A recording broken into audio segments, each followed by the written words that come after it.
It's really easy to fall into the trap of wanting to copy other people, whether it be to fit in or to take their success and something that you're inspired by. And when I started making content, it was really easy for me to look around at people that I thought were similar to me, videos that I liked, and I tried to emulate them. I tried to copy them. I tried to speak like them, structure it like them, look like them in the way that I'd format the videos. And I realized quickly with any short success that I did find when I started making content is the best videos were very authentic to me. The best example I had of that was I randomly decided to make a video about my top 10 favorite Radiohead songs.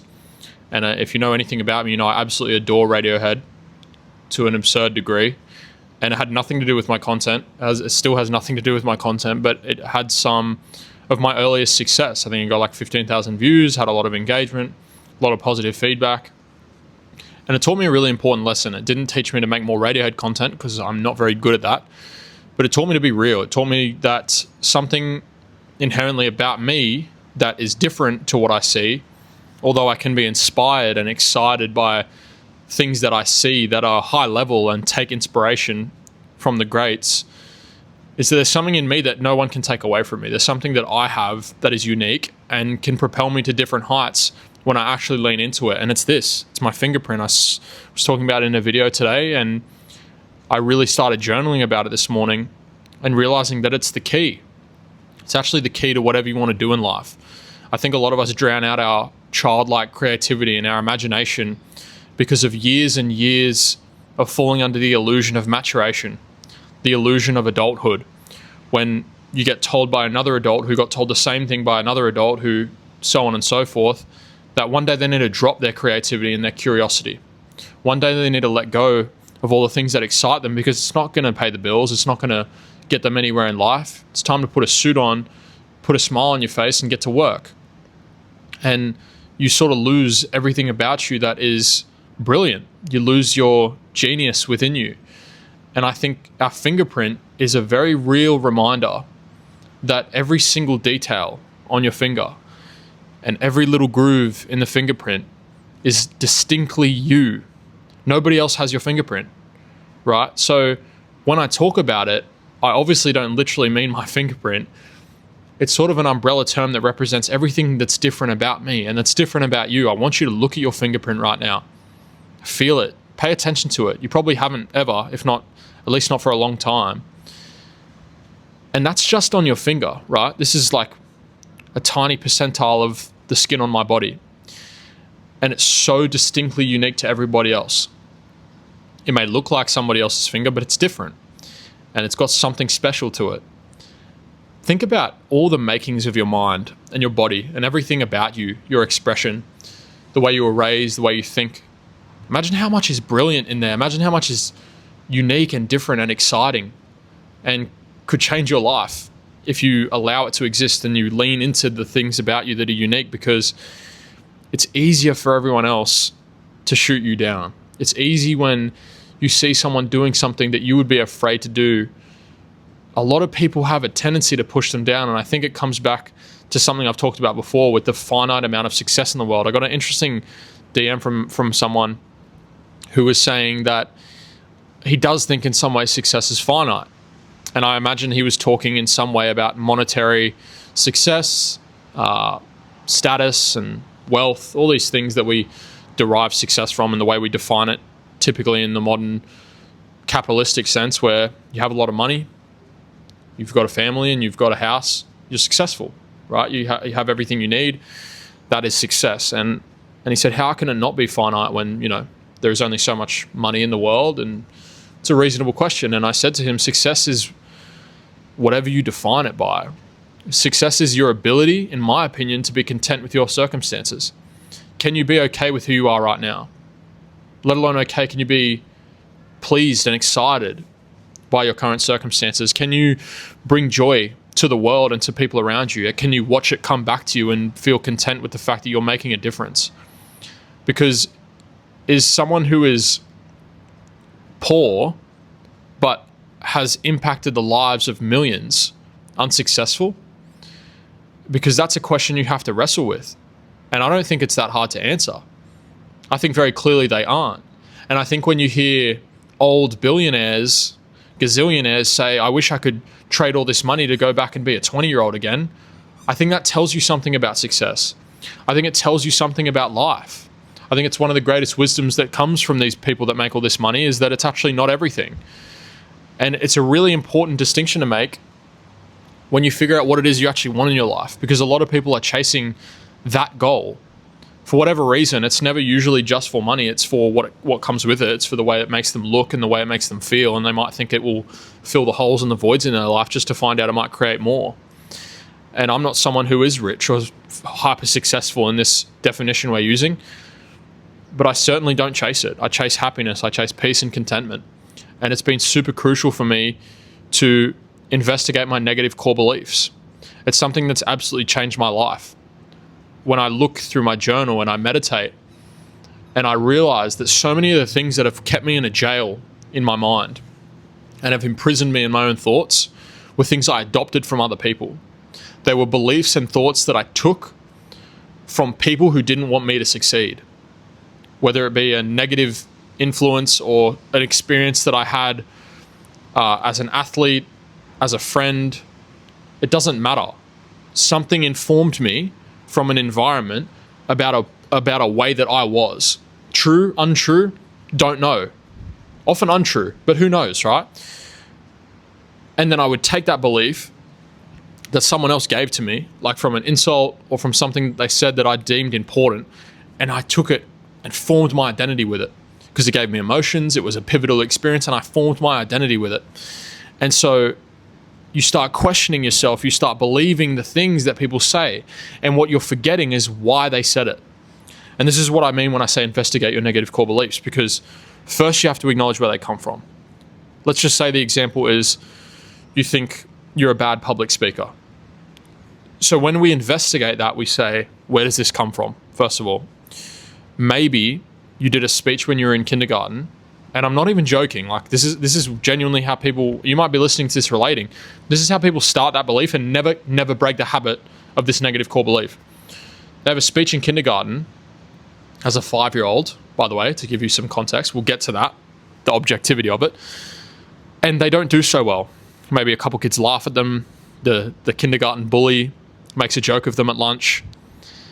And it doesn't matter. It doesn't matter what it is, but they go home and they have this emotional experience that genuinely defines their identity.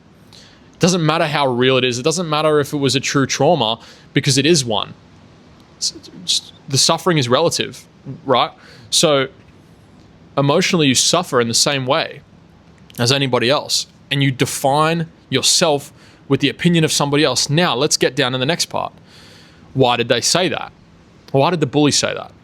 Let's be very specific. Why would somebody say that to another kindergartner at school? Well, there's a couple things. I would say that they're trying to get through life. They're trying to make people laugh. They're trying to find a way to get attention and to fit in. And so if that gets a lot of laughs, if you at your expense, I'm not justifying it by any means, but you can start to see why they said it. And the reason that's important is because it gives you a distinction as to why you feel it. And is it in any sense valid? Is there any validity to this belief? So if a bully said that about you to get laughs, they didn't say it because they actually thought you were bad, right? You're starting to see where this is important. They didn't say it because you were actually bad at public speaking. And even if you were as a 5-year-old, I mean, so was I, so was everyone, okay? So that's not really the point. Maybe it's a bad example. The point is that the cause for the belief that came from somebody else that they probably don't even believe in the first place, which is the irony of it, is not rooted in the facts of what you now have given form to. You've given form to the idea that you actually can't do public speaking. And you were 5 years old, by the way, in this example. So then that 5-year-old, which might be you, and you might be like, wow, this is literally me bang on, because I know a lot of people are, they don't think they can speak publicly. They turn 6 years old and they do the same thing. Then they're 7, 8, and then 9. Now they're 15 years old and they're in high school and they got to do a presentation and they still believe it. And then they do the speech and whatever. And now we're already like habitually for 10 years we've been saying this to ourselves that we can't publicly speak. We can't do it. So what do you already think that's making your performance turn out to be? How do you think that's showing up in your expression? So then you do it again and you clearly aren't good at it because you've told yourself that you aren't. So how are you supposed to be good at it? And your teacher gives you feedback and says it's not very good. Reinforced. Kids laugh at you. Reinforced. Now we're 20. Now we're 25. we've got a job. We're a real adult. We've matured. Back to what I was saying before, right? But we've let go of our curiosity. We've let go of our creative side because this bully told us all this long ago that we weren't good at something. So, why not? And now you're getting reinforced as an adult that you need to be mature and everything. And now you can't do a presentation at work. And you're shaking and it's showing up in your body, and your physiological response is telling you that you can't do public speaking because your language in your mind and your emotions have been telling you this for 20 years, right? Now let's go back. So the last step and the most important step and the life-changing step is we now know where it came from. We know why they said it or why it came from that source, because the source isn't always someone else. It can be you, and that's a different example. But we know why this person said that about us. We also know in this scenario they don't actually believe it. And so now we have adopted a belief that wasn't real in the first place, wasn't rooted in reality or any truth, attached it to our identity with all the emotions that came with it because they hurt, and we believe it. And when we believe it, we see it appear everywhere. We look for it in the world. We look for it when we do our speech in high school and then again with our job. So the last step is applying objectivity to the belief. So in this scenario, the belief is I can't do public speaking. What are the objective facts we have to work with? Well, what makes you a good public speaker? How can anyone quantify that? There's a lot of different variables. It is subjective. And it certainly doesn't come from the fact you were a 5-year-old trying to do a speech and a bully said it to you. So you apply some objectivity to the fact that that belief didn't even come from any reality. He didn't really think that. He just said it to get a laugh and, whatever. Teacher said it because they're doing their job. You can go down the list and provide any reasoning for why people say the things they do, because a lot of the time, especially when they come from an external source, somebody's projecting something else onto you. People think about projection and think it has to be like in relation directly to what that thing is. They would think about in this scenario, like the bully is projecting the fact that they think they can't publicly speak. That's not necessarily the case. The bully might be projecting the fact they want to get laughs. You know what I mean? The teacher might project the fact that they feel like they need to give a lot of feedback, otherwise they aren't doing their job, so they overanalyze and they give too much feedback. That's a form of projection. So anyway, someone projects something they believe about themselves onto you because it makes them feel better, and it does not serve you in any way, and now you've adopted the belief that it's not supposed to serve you. And this is where you can stretch this into hate comments. You can stretch this into bullying. This is everything. This is reality. And so to dwindle it all back down to where I'm coming from here, it's extremely important that you investigate your core negative beliefs. Now, I could sit here and tell you to become more aware of them, but you probably already know what they are. When I say those words, you probably already know what comes to mind. You might have a certain thing that you're really insecure about, something that you truly don't like about yourself. I want you to go journal about it. Write it down. Look at the monster in the face and figure out how scary it really is. Look at it right now and say, what am I so afraid of right here? What is it that's really bothering me? What is it that's been holding me down for years? And investigate these core beliefs. Figure out where it came from. Figure out why you believe that. Figure out if it came from an external source, why they said it. Start to provide some context. Give it some objectivity. What are the facts, right? Shout out to Sip Drake. What are the facts? Figure out what's real here.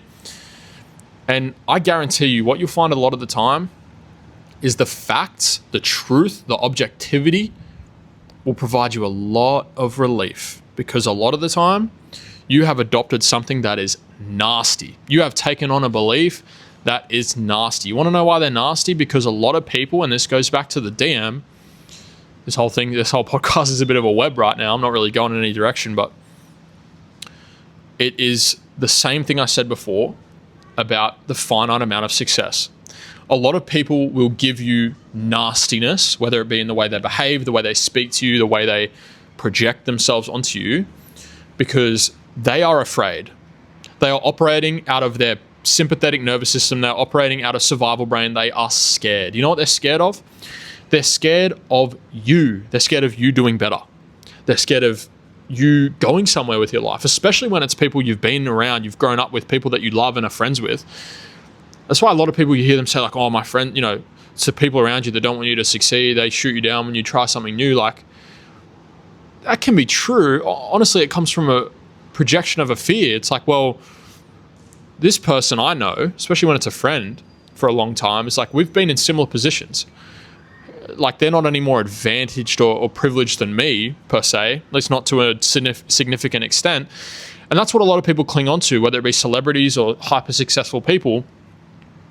The lower classes have to justify that to themselves and protect their ego by saying and making up all these excuses and giving them some advantage that they didn't have access to in order to feel like it's not their fault, right? It's not their fault that they couldn't be as successful as them.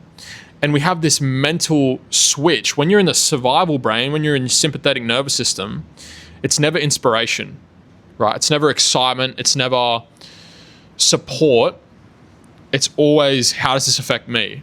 It's how am I losing from the pie of success? And so I remember listening to Ethan Hawke talk about it. He's an actor, and he absolutely sums it up perfectly. River Phoenix passed away. He's an actor, brother of Joaquin Phoenix. Passed away many, many years ago. He was in Stand By Me, a couple other films, I think. He was a pretty big kid actor, one of those famous child actors. And Ethan Hawke, who was now a very successful actor and a celebrity, whatever, would always talk about when they were kids, they were friends, but River was so famous. He was everywhere. He was killing it. He was successful, right? Not for any other reason than he was good at what he was doing. It wasn't because he had an advantage or it was unfair to Ethan. He genuinely was just really good. Maybe Ethan wasn't as good at the time or as popular, hadn't found his momentum yet. And Ethan talks about how he would always, always, always feel envious and jealousy. And he would sit there and look at him and go, man, I just wish I had these opportunities. Like, he's taking it all from me, all these jobs, all these acting jobs. Like, I can't get anywhere because he's just taking everything from me, right? Again, this finite pie of success. In this situation, River's eating all the pie, and Ethan Hawke can't get any. He can't even get a plate, right? And unfortunately, as some of you probably know, River Phoenix passed away. So Ethan Hawke, who is his friend, River passes away, and guess what happens? No jobs open up for Ethan Hawke. The pie doesn't become his to eat. Nothing changes. Nothing changes. River Phoenix was never in the way of Ethan Hawke's acting career. He wasn't taking away from his ability. Ethan Hawke just believed that he was, right? And this is the survival brain. You're not an idiot if you think this. You're not a bad friend. And I mean this genuinely. You're not a bad friend if there's some instinct in you when you see your friend doing well or succeeding in some way. There's some part of envy within you. There's some part of, not that you don't want them to succeed, but it's like, man, I kind of wish that was me. Like, I don't know. It's just your survival brain. It's your sympathetic nervous system. It's, you know where it comes from? It comes from the reality, evolutionary psychology. We needed to survive back in the day, right? And this is the problem with a lot of our brains. And this is a whole another tangent I could go on. But your brain has evolved under circumstances that are very, very, very different to the modern world. For example, when I talk about this finite pie of success, that was actually real for our late ancestors. It was very real. Because they're in the forest, they kill a deer, they hunt prey, there is one deer there for them to eat, in simple terms, right? Like, that's literally what's happening. So I can eat 2 legs and you can eat the other 2, and then we're done. But if I eat 3, then you've only got 1, okay? And this has applied to the way we see the world, because what's our success now? Their success was hunting a deer, because all they needed to do was get food and get shelter. Our success is everything. Our success is money. Our success is our job, our status, all of these things, right?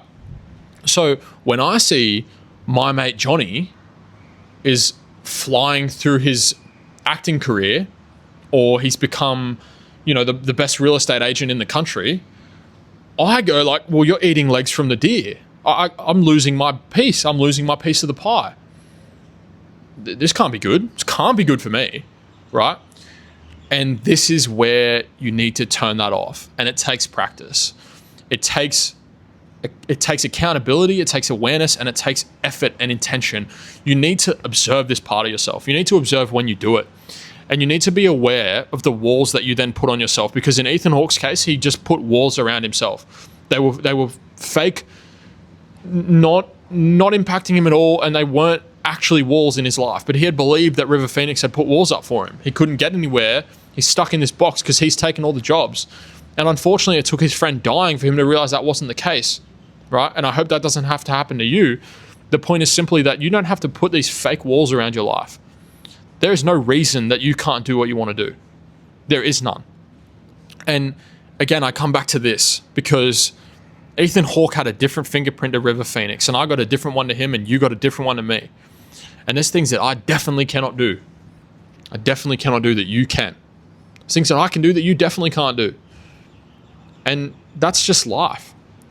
And so what has to be real for you is your intuition. What has to be real for you is where your soul takes you. When you sit quietly and you listen to yourself, where does it go? Does it go to your negative core beliefs? I know it did for me. I know it does for me sometimes. Definitely not anywhere near as much because I take the time and I put the effort in to getting healthier with this stuff because it's changing my life. It's making my life so much better because I've adopted negative core beliefs from people that did not care about me. And that's what you really have to start breaking down. Where do they come from? And if you can, that whole process I talked about before is very simple. If you can answer one question at the start of the process, where did they come from? Did that person want the best for me? Because 95% of the time, the answer is no. And that explains a lot of it. That explains where the trauma comes from. Because they didn't want the best for you. And then you've adopted a belief that isn't good for you and your soul and your journey. Nobody can carve it out for you. Nobody can carve this out for you. Nobody can take this away from you. When you forget, when you lose hope, when you lose motivation, when you're putting your eggs into the basket and it's not giving anything back, look at this and be reminded. Be reminded that there's something. Be reminded that there's something in this and there's something somewhere that will answer all these questions for you. A lot of people always ask me, and it's ironic because I am no better than you. I'm no good answer. I'm no good resolution to this. I'm not some like entrepreneur, figured out dude who's got it all sorted. Not even close. I'm broke. Full transparency. I'm broke. Okay. So people ask me, how do you figure out your purpose? How do you find what you want to do with your life? How do you know you're going in the right direction? And there's a couple answers to that. First of all, you don't. You don't know because there is no right. The word right is incorrect here. Just take it out of your vocabulary when you talk about this. It doesn't exist. There's no right direction. There's no purpose that is going to be correct. You make it, you choose it, first of all. Second of all, that doesn't help the question, which is how do you find it? How do you find it? Finding it is in resilience. Finding it is in understanding, falling over, whether it be losing all your money, losing friendships, losing any form of relationships, losing your status, losing your position in the world is a part of the journey. Your relationship with failing, and if you even use that word, because the best of us don't even use it, let me tell you that, the best performers, the best athletes, the best business people, they don't use that word. Failing isn't a thing. Anytime you think of the word failure, you can literally directly replace it with lesson, and it still works. So take that as you will. But your relationship with that is going to define where you're going to go and how you're going to get there. And so when it comes to finding your purpose, what I want you to do is think about you and your life as an experiment. Think about your life right now as a literal science experiment. And what does that mean? It means you're going to set out on a journey. And you're going to set out on a journey to find a bunch of evidence. You're going to find a results section of your life. And on this paper report, you're going to end up with a bunch of results. Your methodology in the science report is this. You're going to go and do things.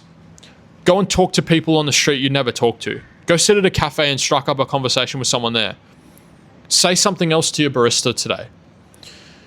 Then go and walk somewhere down a street you've never walked. Go and apply for a job you probably would never do. Go and watch a movie on your own. I don't care what it is, right? You get the point. Go and do things. You might love it. You might hate it. You might be impartial towards it. You might be like, what a waste of time. This is all data. This is all data, okay? This is your results.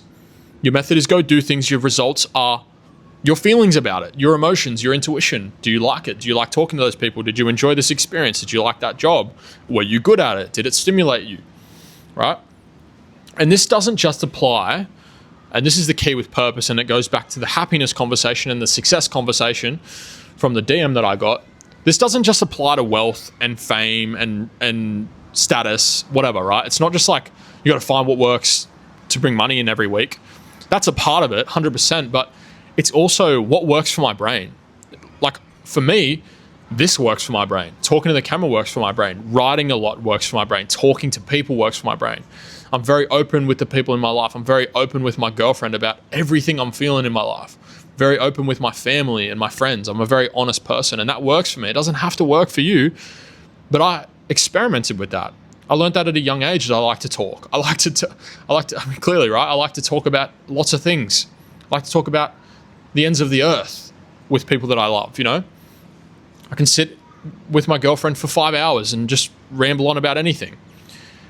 And I love that.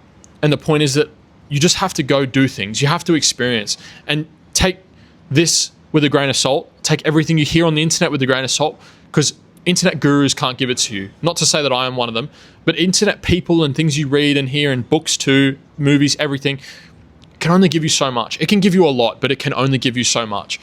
Experience is your greatest teacher. Experience is your greatest lesson ever, because nothing is quite like going through it alone. Nothing is quite like falling over. Because I often remind myself of a child learning to walk, and it really reinforces everything I preach. It really reinforces everything I do, because everything I say on this, I preach, and I do it too.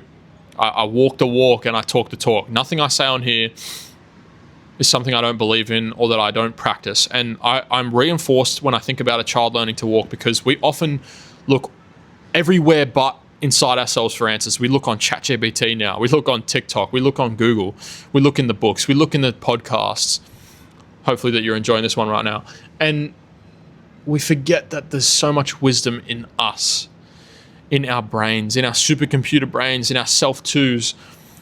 And a child learns to walk with little to no instruction, right? There's not much a parent can really say. What are you going to tell it? Where to put its big toe?